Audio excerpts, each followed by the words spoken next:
Барлықтарыңызға қайырлы күн, достар. Бүгін біз 3 ингредиенттен тұратын бауырдан өте оңай салат дайындаймыз. Ең алдымен, достар, біз бауырымызды осылай жуып алып, бір қайнағанша отқа қойып қоямыз.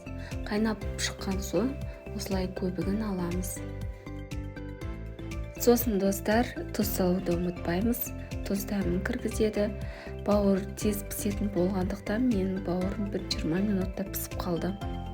Бауырдың піскен-піспегенін шанышқымен немесе осылай пышақпен тексеріп алсаңыздар болады. Барлық бауырды осылай ұзынша қылып турап аламыз. Бауыр бізде өте тойымды болғандықтан бұл салатты жеген адамның аузында дәмі қалатыны сөзсіз. Бауырдың көлеміне қарай қияр мен қызанағымызды ұзынша қылып турап қосамыз.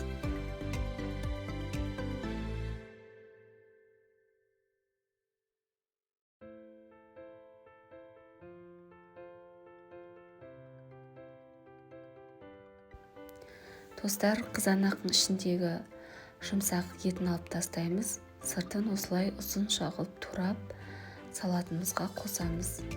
Достар, менің каналым ұнап жатса, лайк басып, комментарий жазуды ұмытпаңыздар. Міндетті түрде менің каналыма тіркеліңіздер.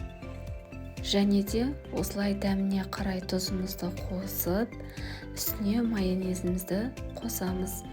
Барлығын жақсылап араластырып, бізде осындай әдемі, тойымды, барлығына жесе ұнайтын осындай салат шықты. Сіздер де жасап көріңіздер міндетті түрде.